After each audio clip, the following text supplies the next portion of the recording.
Alors, bonjour à tous. C'est un plaisir de vous accueillir aujourd'hui. Mon nom est François Rousseau. Je suis attaché politique et je m'occupe également des communications pour la députée de Roberval, Mme Nancy Guillemette. Et on est très heureux d'être ici pour faire l'annonce du programme Ma famille, ma communauté dans le territoire de Maria-Chapdelaine. Dans le cadre de cette activité, voici les personnes qui vont s'adresser à vous. Il y aura bien sûr Mme Nancy Guillemette, députée de Roberval, au nom du ministre responsable des services sociaux, M. Lionel Carman. Également Mme Caroline Gaudreault, directrice de la protection de la jeunesse du Saguenay-Lac-Saint-Jean et directrice provinciale. Mme Hélène Corneau, coordonnatrice pour l'Association des familles monoparentales et recomposées des Grandes-Rivières. Et la prise de parole va durer une dizaine de minutes. Ensuite, ce sera possible, bien sûr, de poser des questions et il y aura également des entrevues individuelles. Donc, sans plus tarder, pour vous présenter le programme, j'inviterai la députée de Roberval, Mme Nancy Guillemette, à venir prendre la parole.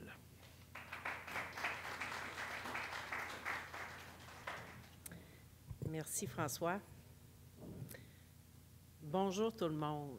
Très, très heureuse d'être ici ce matin pour une autre bonne nouvelle sur le territoire de Dolbeau-Mistassini, la MRC Maria-Chapdelaine. Donc, Monsieur le maire, Monsieur Guy, merci de nous accueillir dans votre belle municipalité. Madame Caroline Gaudreault, directrice de la protection de la jeunesse pour le territoire Saguenay-Lac-Saint-Jean, Ossius. Merci d'être ici avec nous. On est toujours content d'avoir de la belle visite. Monsieur Guy Pelletier, qui est le coordonnateur du programme Ma famille, ma communauté. Madame Corneau, coordonnatrice de l'Association des familles monoparentales et recomposées de Maria-Chapdelaine. Monsieur Laprise, que j'ai vu tout à l'heure, Monsieur Laprise, qui est notre digne représentant, directeur adjoint au CIUS, directeur de proximité, qu'on dit. Directeur de proximité sur le territoire de Maria-Chapdelaine. Merci d'être ici encore aujourd'hui. Donc, je suis très heureuse d'être avec vous aujourd'hui pour faire cette annonce au nom de mon collègue Lionel Carman, le ministre responsable des services sociaux. Comme vous savez, il y a une priorité pour et ses valeurs sociales. Donc, la philosophie du ministre et notre philosophie à tout le monde, je pense ici aussi, c'est la protection de l'enfant, c'est l'affaire de tous. Et c'est ce qu'avec ce programme-là, on démontre. Dans les dernières années, ensemble, en tant que société, on a pris la décision de mieux prendre soin de nos enfants. Puis pour faire ça, un changement de paradigme était nécessaire, celui de devenir des communautés bienveillantes. C'est exactement la vision du programme « Ma famille, ma communauté ». Celui-ci est dédié aux jeunes en difficulté, des jeunes suivis en protection de la jeunesse et qui sont à risque d'être placés dans des milieux familiaux ou dans des unités. On souhaite vraiment faire un meilleur travail en prévention, en première ligne. Il y a trop de cas non urgents qui se trouvent sur les tablettes de la TPJ et qui devraient être pris en charge ailleurs. Le programme « Ma famille, ma communauté » permettra de créer autour des enfants, mais aussi de leur famille, un réseau de personnes significatives, ouvertes à collaborer pour le bien-être des enfants. Tout ça dans le but d'éviter les situations où le placement dans une ressource d'hébergement deviendrait inévitable. De garder le plus près possible de sa communauté, dans son école, avec ses amis. Je sais aussi que la situation des familles d'accueil, j'en ai discuté tout à l'heure avec Mme Gaudreault, c'est difficile partout au Québec, puis on n'y fait pas exception non plus là, sur le territoire du Saguenay-Lac-Saint-Jean. Donc, on travaille à améliorer ça, mais dans l'intervalle, c'est important d'implanter rapidement le programme « Ma famille, ma communauté » pour éviter le plus possible les placements. On le sait, l'action communautaire, c'est bien vivante dans la MRC Maria-Chapdelaine, puis je pense que la machine est bien huilée, on l'a démontré dans plusieurs programmes déjà. Donc, ensemble, on va aider nos familles, on va aider nos enfants à mieux se développer. En tant que gouvernement, on travaille fort aussi à améliorer le système. On est en action sur plus de 70 % des actions que demandait Régine Laurent dans le rapport. Donc, aujourd'hui, ça fait aussi partie de ces annonces-là. Donc, je tiens à remercier toutes les équipes qui contribuent à consolider le climat qui entoure les enfants dans la MRC de Maria-Chapdelaine. Merci infiniment aussi à nos collègues du milieu scolaire. Nos collègues du réseau des garderies sont impliqués aussi, à ceux des municipalités, aux familles d'accueil, aux organismes communautaires. C'est certain qu'il y en a d'autres autour de ça que j'oublie, mais un grand merci. Un merci spécial à nos organismes qui contribuent au projet, dont on a certaines d'entre elles avec nous aujourd'hui. Je veux saluer toutes les personnes qui se mobilisent pour soutenir l'implantation de ce programme chez nous, ici, dans Maria-Chapdelaine. Votre engagement permet d'offrir à ces enfants une place significative dans la société et par le fait même une chance réelle et égale d'épanouissement. C'est tous ensemble que nous assurerons un meilleur filet de sécurité autour des enfants et de leurs familles. Je suis vraiment fière qu'on a réussi à faire ça ici, dans Maria-Chapdelaine. Bonne fin de conférence à tous.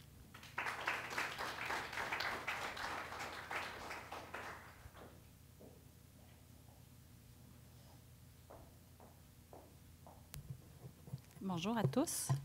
D'abord, Madame Nancy Guillemette, députée de Roberval, merci beaucoup d'être là. Monsieur André Guy, maire de Dolbeau, pendant que je vous ai, je vais vous remercier publiquement. Vous êtes la première RLS du Saguenay-Lac-Saint-Jean à avoir fait une charte pour le bien-être des enfants. Ça m'a beaucoup touchée, donc merci. Je pense que vous démontrez bien par là votre intérêt pour les enfants de notre région, donc merci beaucoup. Madame Hélène Corneau, coordonnatrice d'enfants de l'Association des familles monoparentales et recomposées. Bonjour, merci beaucoup d'être là. Et chers partenaires et invités, donc bonjour à tous. Je suis extrêmement heureuse d'être ici aujourd'hui pour l'inauguration du programme Ma famille, ma communauté dans notre belle région du Saguenay-Lac-Saint-Jean. Je tiens tout d'abord à exprimer mes remerciements à chacun d'entre vous pour votre présence aujourd'hui, ainsi qu'à ceux et à celles qui ont contribué et qui participent à ce beau programme. Votre soutien et votre engagement sont la pierre angulaire sur laquelle nous construisons ensemble un avenir meilleur pour les jeunes dans leur communauté. Le programme Ma famille, ma communauté incarne notre volonté collective de renforcer le tissu social en créant autour des enfants et de sa famille un réseau de soutien composé de personnes significatives de la communauté, impliquées et ouvertes à la collaboration et au bien-être de l'enfant et de sa famille.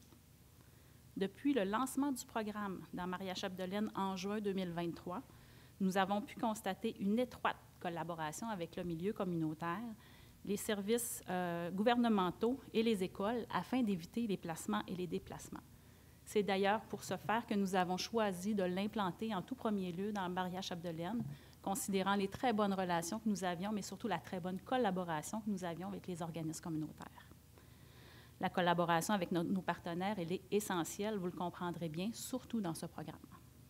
Elle permet de combiner nos forces et nos expertises, créant ainsi un impact bien plus grand que si nous agissions tous individuellement. Pour les jeunes, cela signifie un accès élargi à des programmes diversifiés et un encadrement de qualité pour l'accompagnement et assurer un vrai filet de sécurité. Cette synergie transforme des défis en chances et ouvre la voie vers un avenir prometteur. Le programme représente un changement dans les pratiques et cette première année de travail nous a permis de constater son importance cruciale dans l'aide à apporter aux jeunes et à leurs familles.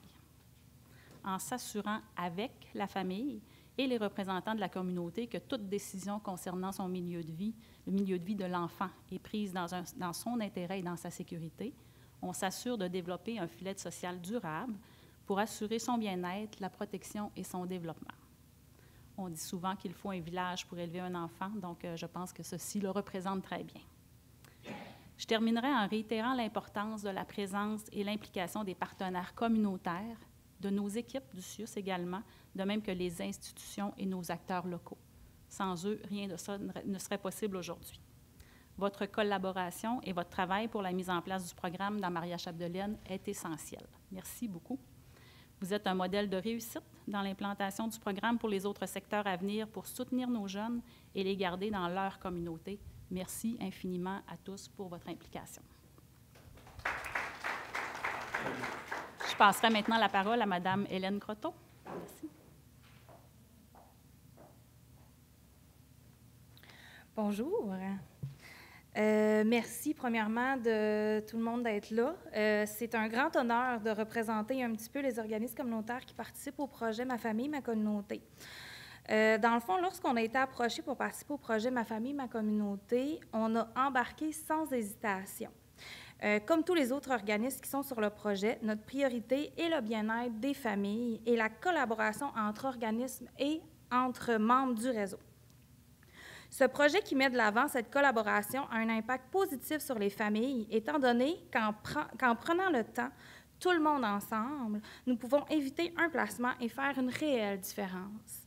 L'opportunité que ce projet apporte est un soutien aux familles qui, par le biais d'un travail d'équipe, favorise la collaboration entre instances communautaires et gouvernementales. Les familles sont accompagnées du début à la fin, que ce soit pour se préparer à la rencontre autant que pour la suite. Les intervenants concernés font un suivi personnalisé à chacun. Il est certain que le fait que nous avons déjà une merveilleuse collaboration à la MRC Maria Chapdelaine aide grandement à favoriser le tout.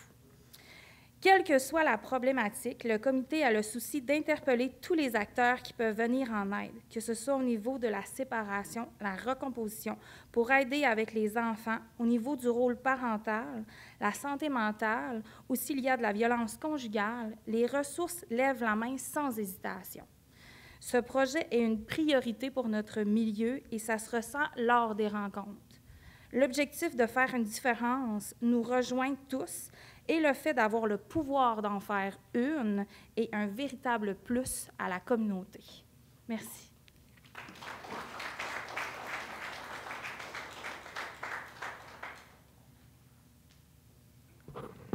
Alors, on serait déjà rendu à la période de questions. Les questions, bien sûr, doivent être sur l'annonce d'aujourd'hui. Si jamais il y a d'autres questions, ce sera bien sûr via le biais d'entrevues individuelles. Alors, si jamais il y a des journalistes qui ont des questions, bien vouloir vous présenter au micro qui est juste derrière nous ou tout simplement poser votre question. Alors, bonjour, merci. Moi, c'est Guy Pelletier. Je suis l'heureux élu d'être le coordonnateur au niveau régional pour l'implantation du programme. Pour répondre un peu à la question, comment ça fonctionne, c'est que c'est vraiment de mobiliser tous les acteurs possibles alentour du jeune, alentour de la famille, pour offrir des services, pour donner un coup de main, pour éviter là, soit un placement, soit un déplacement, ou faciliter également un retour dans la famille.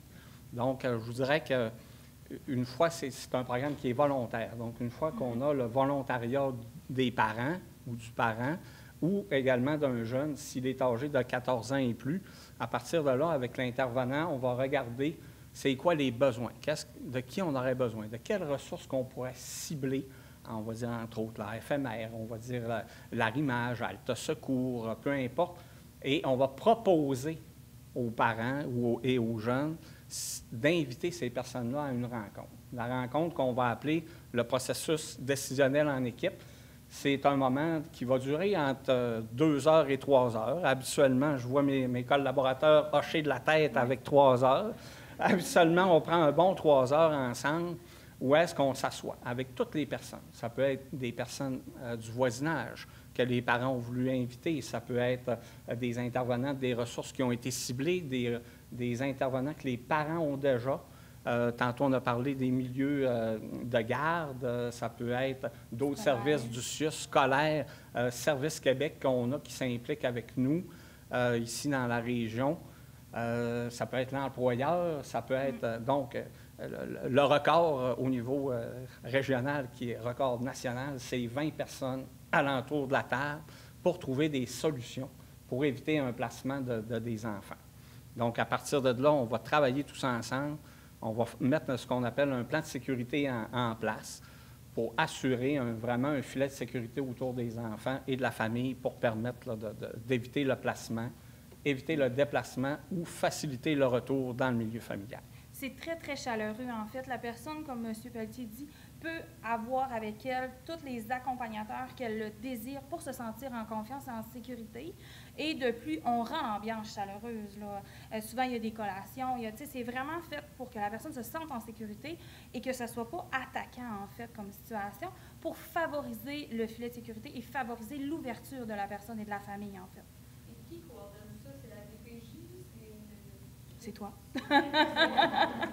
Donc, pour moi, je travaille pour la DPJ. Donc, au niveau de la DPJ, et tantôt, c'était nommé pour les jeunes de la DPJ, mais aussi, ça peut être des enfants qui ont des suivis au niveau de la loi de santé et services sociaux. Donc, en première ligne, soit en santé mentale, soit au niveau du CLSC, des choses comme ça, et qu'il y a quand même un risque de placement, parce que les placements, ce n'est pas toujours juste les jeunes qui sont suivis en protection de la jeunesse.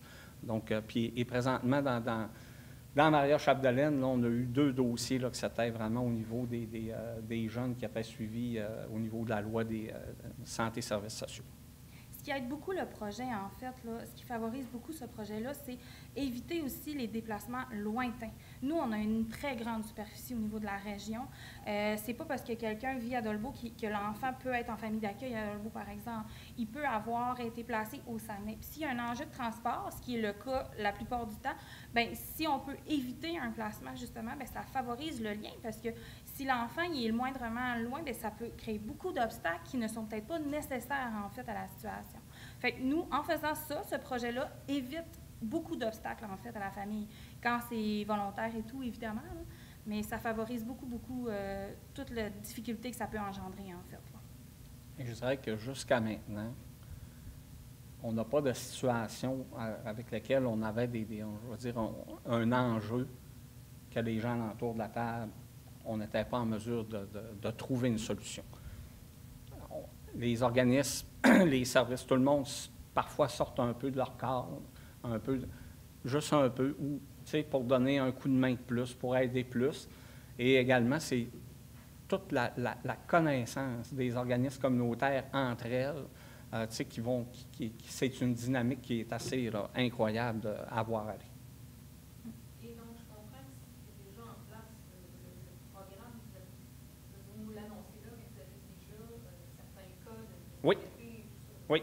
Jusqu'à maintenant, depuis le 27 juin 2023, on a fait, dans le fond, 5 processus décisionnels en équipe, comme j'expliquais, là, vraiment où on s'assoit, qui a touché, en fait, 13 jeunes là, au niveau du secteur Maria-Chapdelaine, pour lesquels on a évité là, des placements suite aux rencontres qui ont été faites. Il y a eu d'autres, parfois, des demandes. Parfois, j'ai participé à quelques rencontres sans qu'on se rende au bout du processus, soit parfois le volontariat. Des fois, les gens sont moins volontaires ou des choses comme ça. Mais habituellement, les gens, juste en entendant le mot et en participant un peu, les intervenants vont aller chercher de l'aide au niveau des ressources alentours ou d'autres services.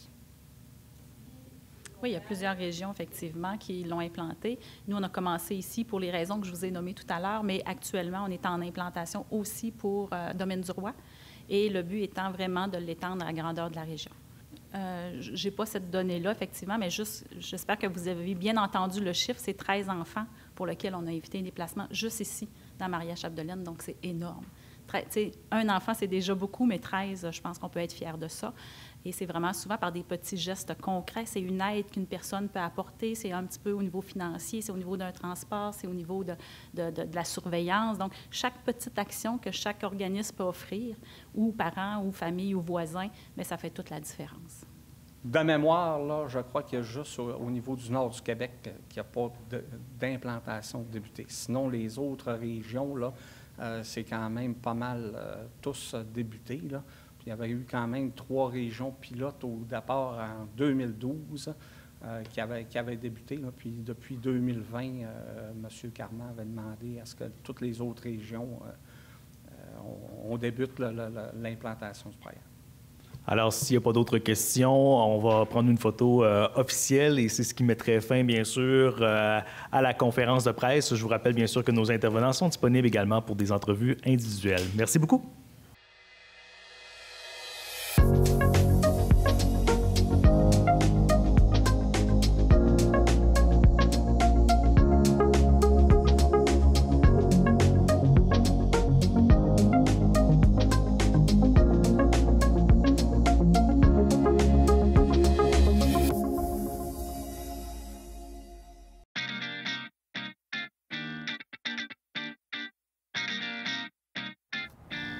Allô, je m'appelle Stéphanie Ahern. Aujourd'hui, je m'en vais à la rencontre de Mélanie Massé, qui est propriétaire d'une voiture électrique depuis plusieurs années. Avec elle, on va démystifier tout ce que ça implique d'être propriétaire d'un véhicule électrique.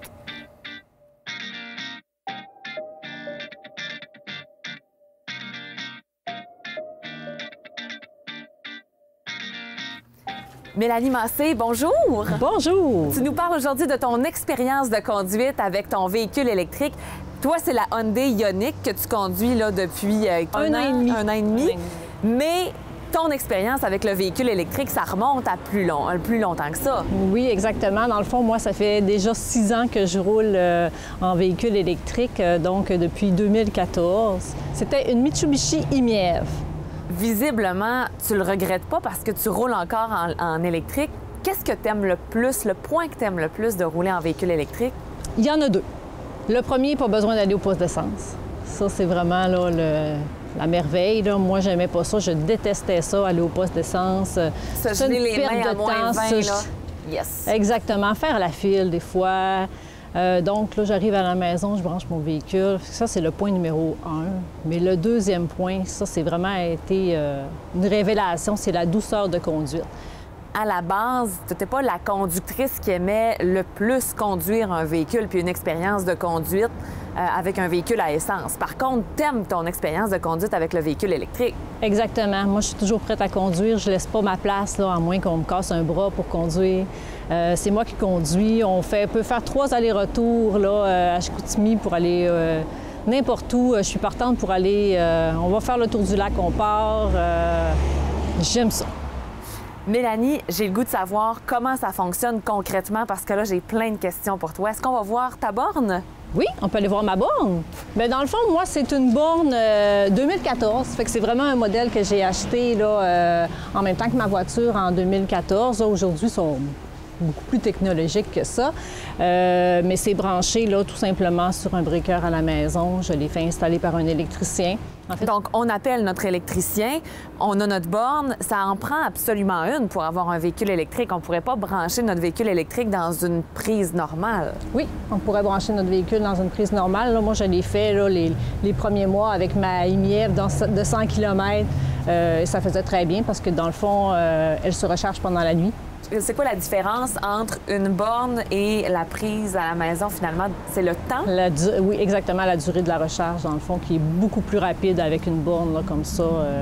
Ça nous permet de pouvoir la recharger à 100 plus rapidement.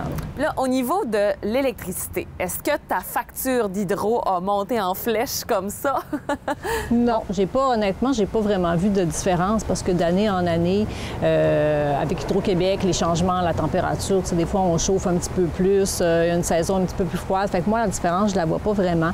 Si on se fie plus aux chiffres, là, dans le fond, de l'AVEQ ou d'Hydro-Québec, là, on parle de 1,50 par 100 km. OK. Donc, c'est quand même assez économique. Là, par mois, ça pourrait équivaloir à combien environ? Bien, pour quelqu'un qui roule en moyenne 20 000 par année, là, on parlerait d'environ 30 $ par mois. Là. Intéressant. C'est très intéressant.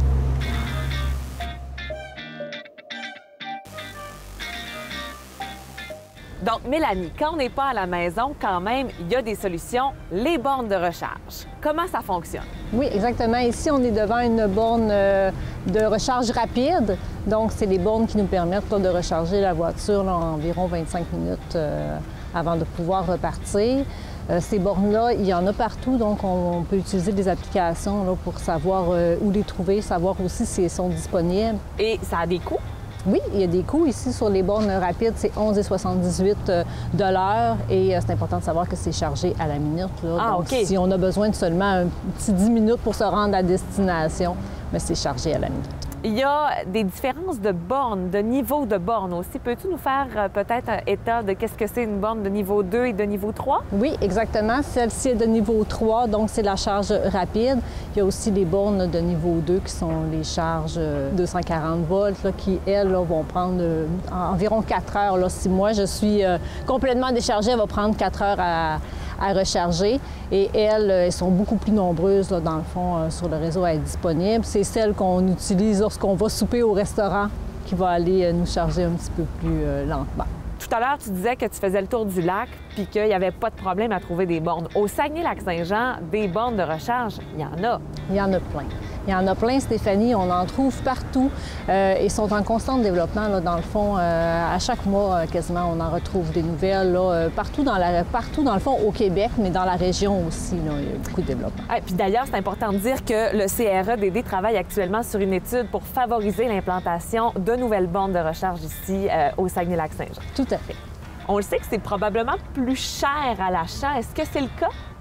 C'est vrai que c'est un petit peu plus dispendieux à l'achat. Par contre, il ne faut pas se fier là, au chiffre là, qui est annoncé à la vente, là, qui est écrit parce qu'on reçoit dans le fond des subventions qui font en sorte de baisser là, considérablement le coût d'achat. Il faut aussi tenir compte du fait qu'on ne paye pas d'essence. Et ça fait une différence là, quand même notable là, dans le budget. Il n'y a aussi pas d'entretien, dans le fond, pas de changement d'huile. Fait que ça fait quand même une bonne différence. Si on revient vite sur les subventions du gouvernement, parfois, on a peut-être l'impression que ça peut être complexe faire la demande. Est-ce que ça a été le cas pour toi? Non, c'est pas complexe du tout. En fait, c'est le concessionnaire qui s'occupe de toutes les subventions. Là. Donc, il n'y a rien à remplir, pas de paperasse à faire, seulement qu'une petite signature chez le concessionnaire. Là, il s'occupe de tout. C'est pas compliqué. Mon Dieu, tu nous donnes le goût. C'est où qu'on signe? Merci beaucoup, Mélanie. Ça m'a fait plaisir.